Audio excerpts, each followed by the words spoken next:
Welcome back to our classroom, folks. Today we have Dr. Amy Tondreau, an assistant professor of literacy, elementary literacy at the University of Maryland, Baltimore County. Her research focuses on teachers and students' literacy identities, critical literacy in children's literature, and writing pedagogy, professional learning communities, and the cross-pollination of culturally sustaining pedagogy and disability sustaining pedagogy in literacy teaching and learning. Also, Laurie Rabinowitz is with us. Dr. Laurie is an assistant professor of education studies at Skidmore College. Her research looks at inclusive practices and the intersections of literacy and inclusive pedagogy. Looking forward to learning from both of these scholars today because disability in education, I think, is something that needs to be discussed more. We really got to unpack that. We got to look at that more. We got to understand our blind spots as it relates to disability in education and think about how culturally sustaining pedagogy fits that. And so, thank you for being here today, Laurie and Amy. We're excited to be here. Thanks for having us. Yeah, Well, thanks so much. Excited. it's my pleasure. It's my pleasure. Always looking to learn, always looking to expand my lens. And here you have this wonderful book here. All right, this wonderful book. A lot of research that y'all did, and I would imagine it took you quite some time to put this together, but you did. So kudos to you. Thank you. Thank you.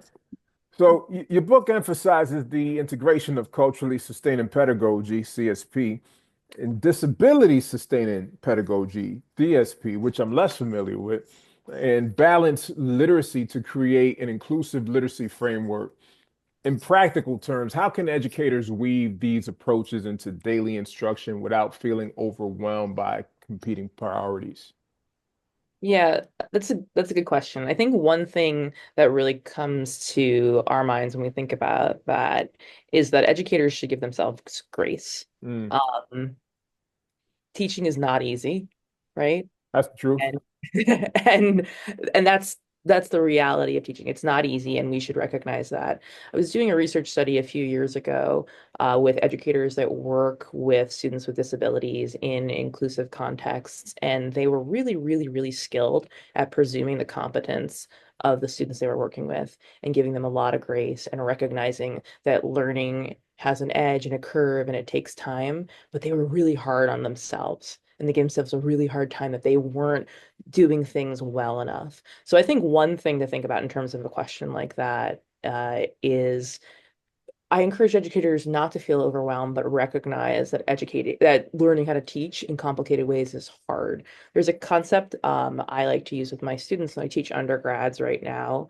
as they are becoming new teachers. We talk about the idea of having what's your comfort zone when you're learning. So that's when you're not really taking in a lot of new information, but it kind of feels good.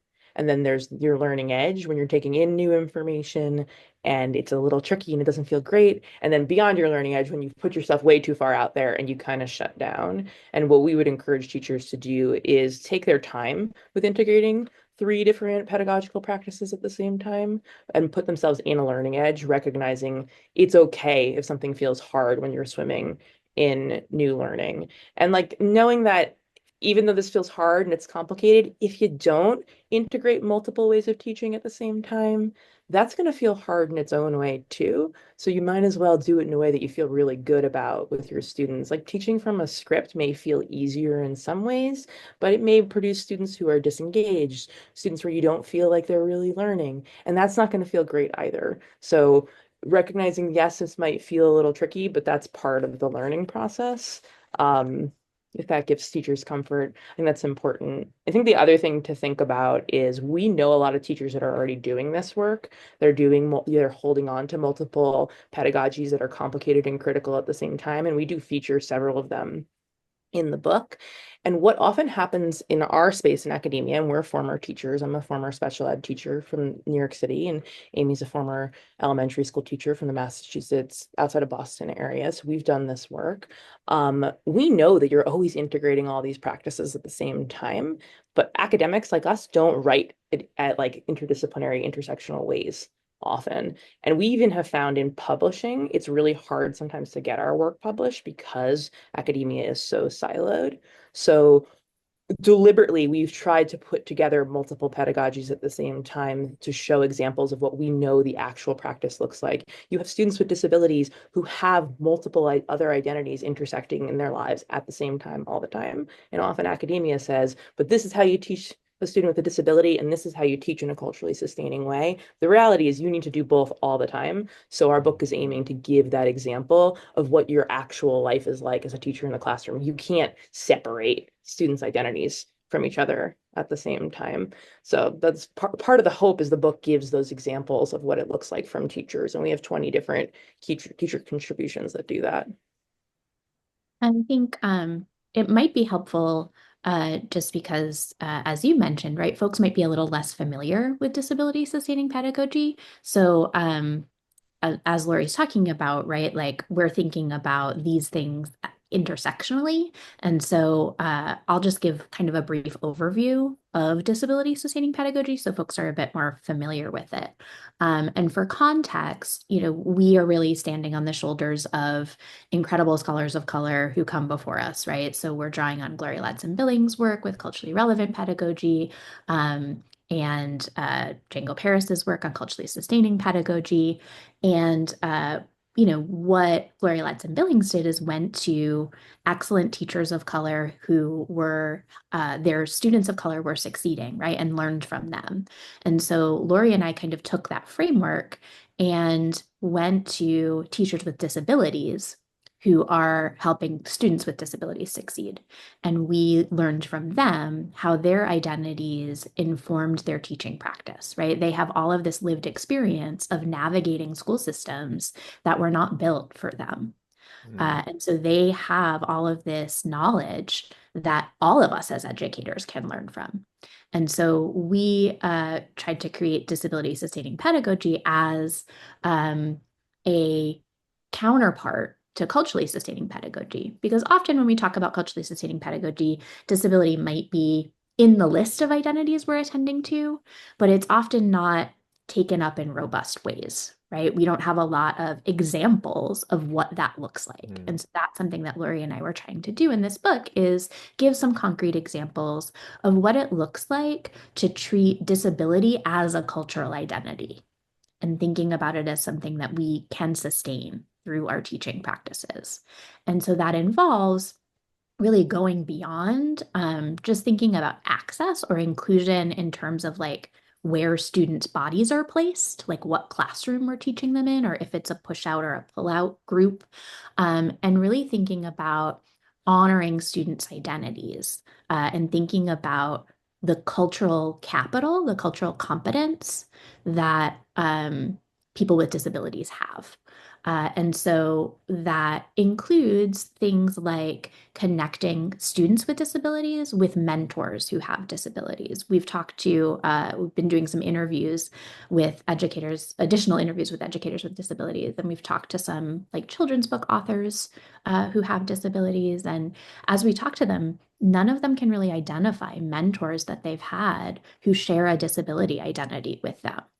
And so that's different than other identities we attend to in culturally sustaining pedagogy, right? Where you might share an identity with your family, right? And be able to connect with other folks and be in community. And so we're thinking about leveraging the knowledge of disabled individuals and connecting students with folks who share a similar identity with them. And in this, another sort of key point is the reciprocity of that cultural competence, right? That we're helping students who have disabilities gain access to dominant ways of knowing and being, right? That's typically how we talk about special education, right? We're helping them get access to general ed curriculum, for example. But that it's also valuable the other way around, right? For students who are able-bodied and teachers who are able-bodied to learn about disabled ways of knowing and being, right? That is also valuable knowledge. And so we call that gaining disability cultural competence, again, building on some of the terminology from Gloria Ladson Billings. And so we're really thinking about making sure that we're centering the voices of teachers and students with disabilities and valuing their knowledge and their lived experiences as a part of the pedagogy. And That's just an good and example. important work, and we really do need that. We need to hear these stories. We need to read through these examples. We need to put ourselves in proximity to individuals who are experiencing disabilities and get a sense, get a better sense of not just what they're going through, but how it is that we could support them, or how it is, as you stated, that we could also learn from them so that we're better informed. Yeah, You know, absolutely. I heard you use the term access a few times, and I also heard the term inclusive or inclusivity used, which leads me to think that given the Trump administration's recent efforts to dismantle DEI initiatives, many educators fear that culturally sustaining and disability affirming practices will come under attack or are under attack currently. So, how can teachers and administrators ensure that CSP and DSP remain embedded in literacy instruction, even in politically hostile environments? This is a big question, and Yeah, you I know what? think, I figured we get it Yeah, dirty, get yep. messy, get Mhm. into it early. Yes, yes, absolutely. Um, and certainly with the caveat that we don't have all of the answers, right? Things are changing day by day, and we're all Right. going to be figuring this out together. But I think one of the things that we talk to our the teachers that we work with and our pre-service teachers, right, is like, of course, as a teacher, you always want to be able to articulate why you're doing what you're doing. Often it helps to connect it to standards and skills objectives, and and understand that it is connected, right? That this is not tacked on additional work, right? But that the work that we do that is culturally and disability sustaining is, contributing to students' academic growth, right? So being able to articulate that.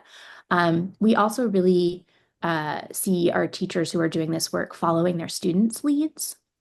Um, for example, we really see writing as a space of co-creation, right? And a sort of crack in the curriculum to allow students' voices and students' stories and students' questions to be centered. So Lindsay Mann is a teacher that we work with in Michigan, and her students are always writing books that go into their classroom library.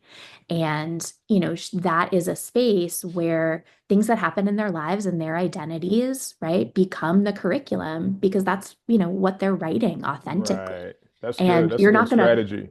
exactly, You, you're you not going to can't you can't ban the student can't ban those writing. books. And the Ah, I war. love it. I love it. Shout out to Um, Lindsay. yeah, exactly. Absolutely. Um, And, another way into that is remixing curricular texts.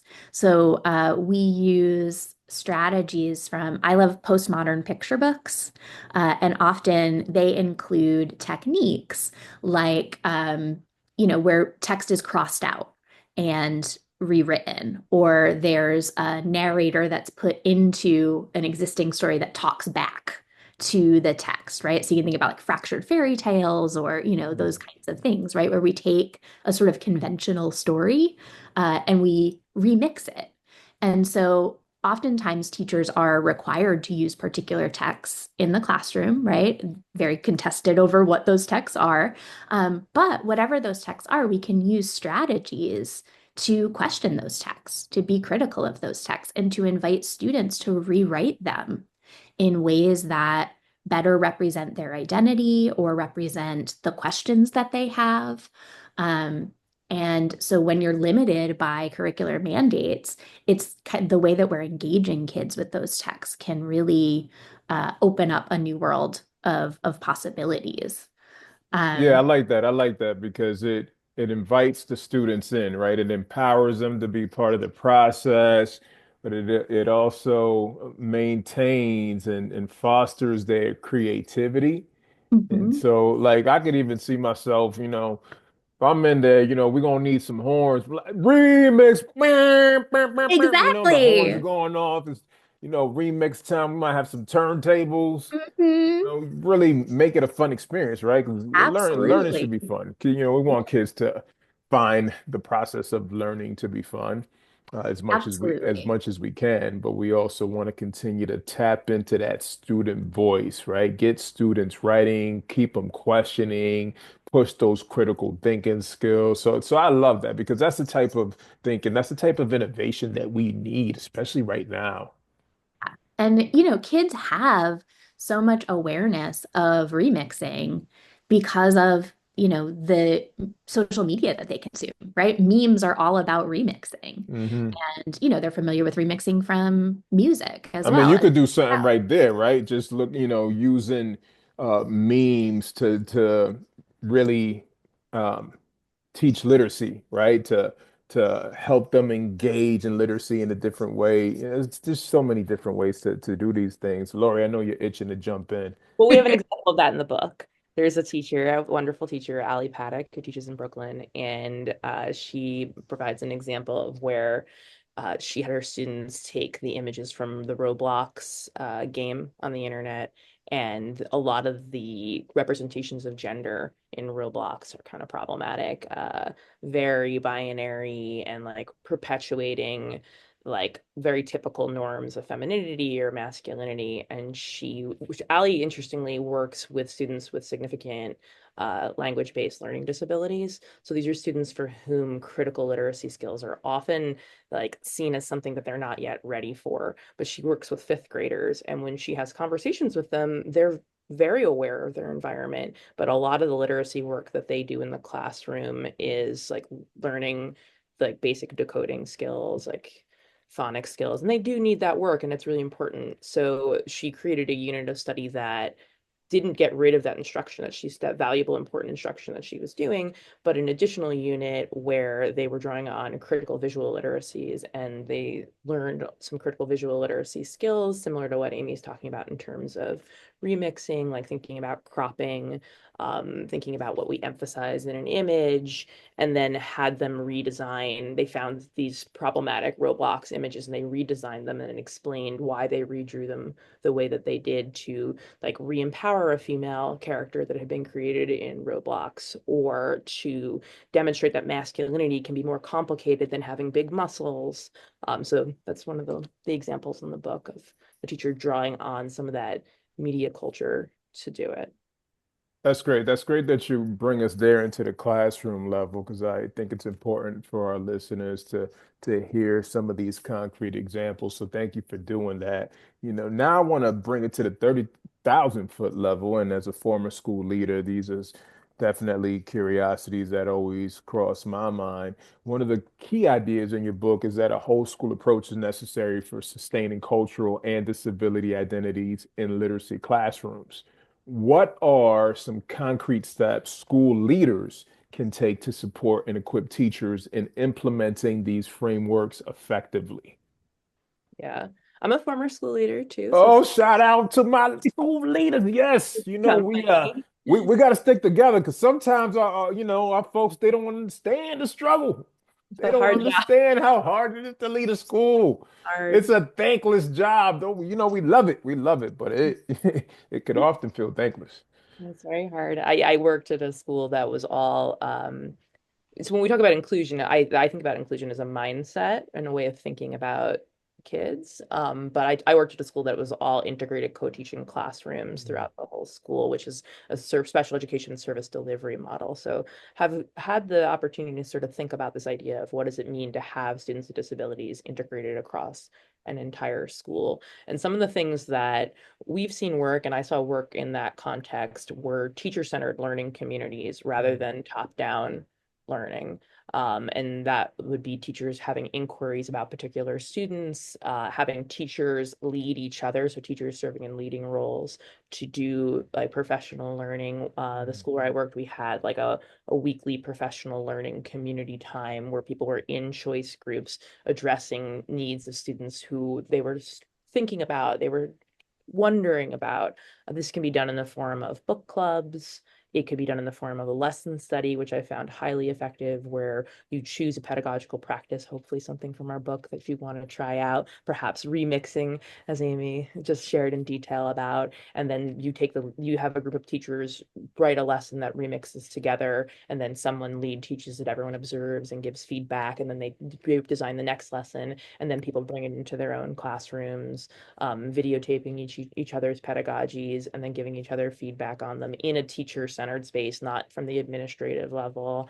Recently, we were very lucky to have been invited to a school in Brooklyn, where they're using our book for book clubs. And the way that school is structuring it is each grade level is working with their literacy coach, and they're reading the book in chunks, and they're getting together and they're thinking about very practical examples in their classroom. And this is done with administrative support and lunch in a low-key way, so it's not meant to be like a high pressure environment, and they're trying out different practices, thinking about particular students in mind and getting together and talking about them. And the school literacy specialists are being very deliberate about picking, because we did write a lot of examples, so they're picking out like particular examples that might be relevant, that they want to try out with teachers. And so I think doing it incrementally, making space for it, and centering it as a learning environment for teachers where they're not being told, for example, in the school that we just visited, like, you have to do this. It's, what are you thinking about? What would you want to try out? What's working? What isn't? We really believe in teachers as professionals and having agency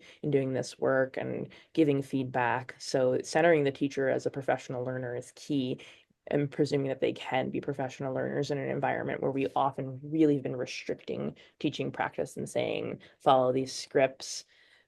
Center the student, center the teacher as a learner as well. That's good. That's good. Yeah.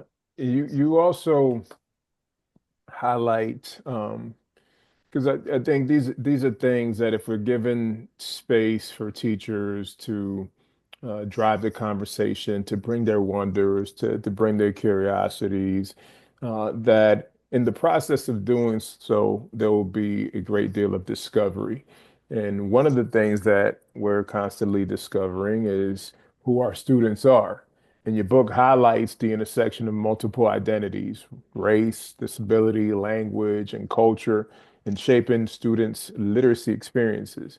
What are some practical strategies for helping students explore and express their multifaceted identities through reading and writing?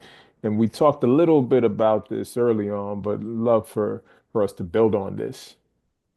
Yeah, absolutely. One thing I think that, we emphasize in the book is thinking about book choice and thinking about linking book choice, right? That we're not thinking about stories in isolation, as representing, sometimes we read a text for Black History Month or AAPI month, or, a particular holiday, and we have that single story, right? As though it represents a particular identity. And that can lead to essentializing. So really thinking about building text sets and thinking about linked texts to develop that diversity of understanding and that intersectionality. So one example that Laurie and I love that we mention in the book is two sort of middle grade chapter books. So From the Desk of Zoe Washington and Roll With It. And both of those texts center main characters who love baking and, want to sort of, lean into that hobby. But they center very different identities. So From the Desk of Zoe Washington is about a Black main character who lives with a parent and a step parent and has a parent who's incarcerated, and sort of explores some of those experiences and identities. Roll With It is a character with a disability. And so thinking about those different characters and the things that they have in common across texts, right, create some really interesting conversations for students. We also love Milo Imagines the World as a great mentor text for some of these conversations. In that story, Milo is riding the subway and he's imagining the lives of all the people that he encounters, and he draws his imaginings in the book. But then he sees his own reflection in the subway window and realizes that people wouldn't, just by seeing him, know all the things about him. And Mm. so then he reimagines, he redraws the illustrations of kind of non-dominant ways that show, right, the sort of multiplicity and the intersectionality of people's lives. So I think if we use text in that sort of intentional way, we can really invite students into those conversations. And again, we have some amazing teacher examples in the book that highlight that. We have Kate Augustus created this beautiful fantasy writing unit. She was teaching fantasy writing and realized, that fantasy often perpetuates there's sort of a white main character, right? Typically male, who's the hero and on the quest, and there might be side characters who are female or characters of color, who are there for kind of comic relief. And so she like leaned into that with her class. And as her students started to write fantasy stories that challenged these dominant perspectives, disability sort of naturally came up. Students started writing their disability identities into the stories. And so again, she was doing this sort of iterative process of revising her unit to become more and more intersectional over time because of the identities that students are naturally bringing to their writing. And so we really see the way that, we can maximize the text that kids are interacting with, and then invite them into those conversations. And we're going to continue to deepen it because kids are living intersectional lives. And so if we're listening to them, right, and centering their voices, that's going to help us to give them space to express the fullness of who they are. And I would just add, like the example of Kate, I think that's particularly salient because Kate identifies as having disabilities herself. And so I think teachers who are comfortable in spaces, or we build, I go back to the question about school leaders, building school spaces where talking about disability identity as an educator is part of the main practice. So her students knew that she was dyslexic and knew that she identifies as having ADD. And so that had already been part of the classroom conversations. So they had some what we call like disability fluency. They were able to speak about disability in that Mm. classroom. I was in the room observing while she was teaching some of this unit, and the students started talking about Charlie and the Chocolate Factory and the movie Willy Wonka, and they naturally were critiquing. They were like, wait a minute, what's the situation with the Oompa Loompas? Are these people with disabilities who have been Mm. taken by a colonizer from their Mm. homeland and brought to the Western world and then forced into enslavement? And the students, these were fifth graders, started to notice Wow. that. And then she was like, and then she like rewinded herself after the lesson and was like, wait a minute, disability is a feature of my identity. I talk about it. The students are seeing this because we've talked about it so much, and it's something that we have this conversation in the classroom. This needs to be part of the unit, and I hadn't written it into my unit, so it needed to be part of that. So I think it also has to do with, I don't know, the dialogues you have in the space, what you develop fluency in speaking about, and like giving teachers with disabilities spaces as school leaders to talk about disability identity. Like this is kind of like a little bit of an add-on to that point, but it's really valuable to have like disability affinity clubs in colleges, in elementary schools and middle schools. We have one at my college for professors. That's where that just came up. So professors with disabilities can meet with students with disabilities. Because that builds that kind of space where you have that fluency in your school. So it can naturally be a part of literacy curriculum. And one of the teachers that we work with, Charlotte Maltby, has developed one of those clubs at her middle school. And it's been really, really valuable to see the work that she as a teacher with ADHD has done with students. And it becomes more integrated in curriculum because it's that affinity space exists. Yeah, thinking about it becoming more integrated, not just in curriculum, but the fabric of the school. Some schools celebrate diversity through one-off events or heritage months, but your book advocates for a much deeper integration of CSP and DSP. What are some ways educators can move beyond performative inclusion and ensure that literacy instruction truly sustains students' cultural and disability identities throughout the year? I think part of that begins with like shifts in mindset. Like once you're aware of something, you can't be unaware of something, I if you can't will. turn the switch off. No, you can't turn the switch off, and politics can't turn the switch off it too, right? That's good. It's the decision making you're making as an educator is going to be informed by what you believe, no matter what sort of outside forces exist around you. An example of that that just recently came up for me is I teach a class that has a lot of these themes embedded in it. It's an intro course to beginning educators, and we were reading about the recent fires in LA and a number it's very sad. A number of disabled people were the victims of the fires because Wow. there was no emergency planning on how to evacuate many disabled people, and the stories of people perishing in their home and their family were not allowed in to come and get them. And so we were reading about this and how that is a form of ableism that's embedded, like structurally embedded into systems, that people see disabled people as an afterthought. They didn't think about them in it's not thought about in emergency evacuation planning. And when I was having this conversation with my students, a number of them brought up these examples from when they were in high school or middle school, where they remembered when there were fire drills that physically disabled students would stay in the building and there wasn't a plan. The schools would shut the elevators off because you had to take the stairs in an emergency, and then they wouldn't practice evacuation plans. And I had a number of students bring this up as an example. And then other students started bringing up examples of like, well, when the fire alarms would go off, for students with autism, there would be like too much sensory information. They would remember peers who would have like a lot of trouble evacuating the building. And my students were like, what do we do if this happens when we're classroom teachers? How do we resolve these issues in the moment? And the conversation, but now you know, right? Your mindset has just changed because you're aware that disability shouldn't be an afterthought, right? So that's not going to happen to you. What you're going to do is when you have a student with a disability in your class, you're going to ask at the beginning of the school year, we need to sit down and have an emergency evacuation plan. Right. That's not going to, so this doesn't happen. And you're not going to be able, that's not going to be the situation for you. And that comes from a piece of an awareness. So I think that professional learning piece is key. And once your mindset is there, then this is integrated into the way you think and the types of decisions that you Mm. make.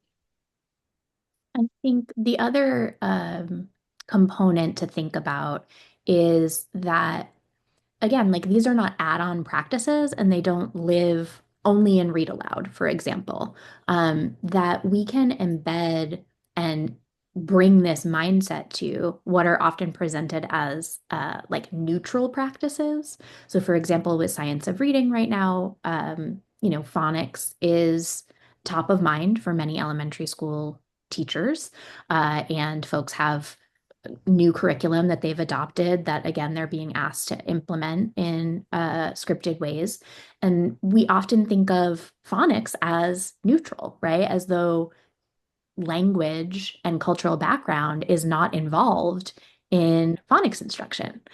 We present it as though there's one right way, right, for phonics, but we know that students' dialect and their linguistic background shapes things like pronunciation, things like their understanding of certain phonemes. And so, one way to really embed this work is to bring it across all of your teaching, right? And understanding that students' identities shape all of their literacy practices and therefore need to shape all of our teaching practices so that we're responsive to them in all contexts rather than thinking of it as something that we only do in certain parts of instruction or certain parts of our day. I'll give Yeah. a personal example of that. I am from New Jersey. I'm Jewish, and I say the word dog, dog. And if you were to phonetically sound that out, it would be dog, using many of the standard curriculums. So it would be dog, and then I would say dog. So we talk a lot in our book and in the section on word work about embracing dialectic difference in phonics instruction and not telling someone that's the correct pronunciation. What letters are and phonemes are symbols to match the way that our language works. So you start with your linguistic practice first, And that can be embedded in any of the spelling instruction that you do, that you're embracing a diversity of pronunciation, recognizing maybe there is some value of knowing some of the standardized spelling, but we can say it different ways, and that's a part of our identity. We're not taking that away from our students, that like linguistic identity piece. Yeah, I get that. I'm from Massachusetts, so there's a Drop those lot that we. R's. That's right. That's right. Drop the I. Um, well, what is your message of encouragement to our audience? The youth, they're wonderful people. Embrace the youth. They're critical. They're engaged. They are the next generation. Let's not squash their critical thinking skills. Let's embrace them and help them make the world a better place. Let's do it with them. Teaching is an amazing a profession. I could be having the worst day in the world, and I get in my classroom and I talk to my students and I feel awesome. So go do your work, feel awesome, make those walls that you close and you get in that room in such a really special place, and feel good about the fact that you get to be there every day. How about you, Amy? I had a colleague who used to say, the best part of this job is that it matters every day, and the hardest part of this job is that it matters every day. And I think that that helped me on hard days, and that helped me on great days, right? To know that the work matters every single day is really motivating. And I think Carla Shalaby wrote that in Troublemakers, which is an incredible text. Yeah, shout out to Carla. Absolutely. And she talks about that, like the classroom is one of the only places where we can create another world, right? Like Mm, we are creating the future.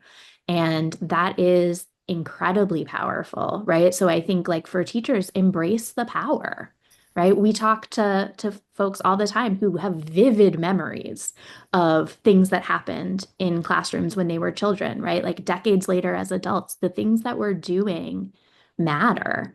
And I teach a children's literature class. I was telling my students that, like, right now, future presidents, right? Future leaders of our country are in classrooms.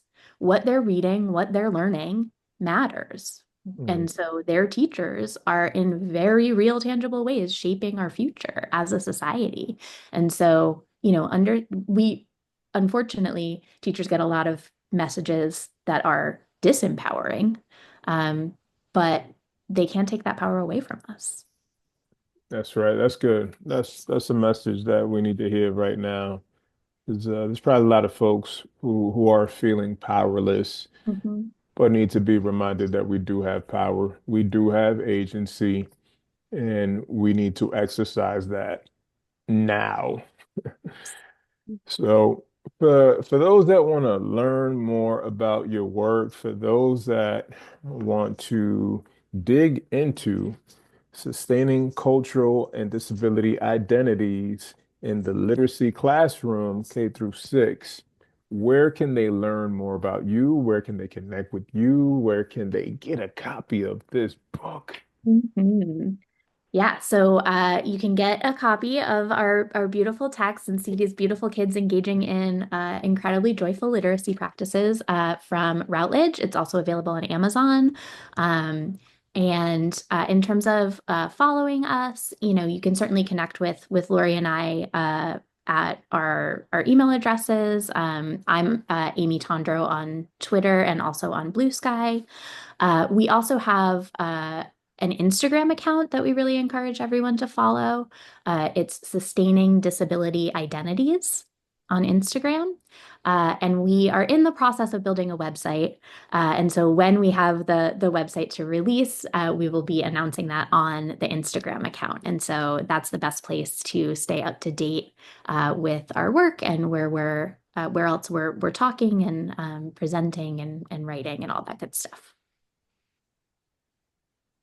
Listen, folks, this is 300 plus pages, wealth of knowledge, resource for you to apply to your craft. All right. Appreciate y'all. Amy, Laurie, continue to push this work forward. Thank you for expanding my lens. Definitely feeling challenged and encouraged to understand how CSP and DSP complement each other. And so I still have some work to do, and I think there are probably many after listening to this episode that are going to feel the same way.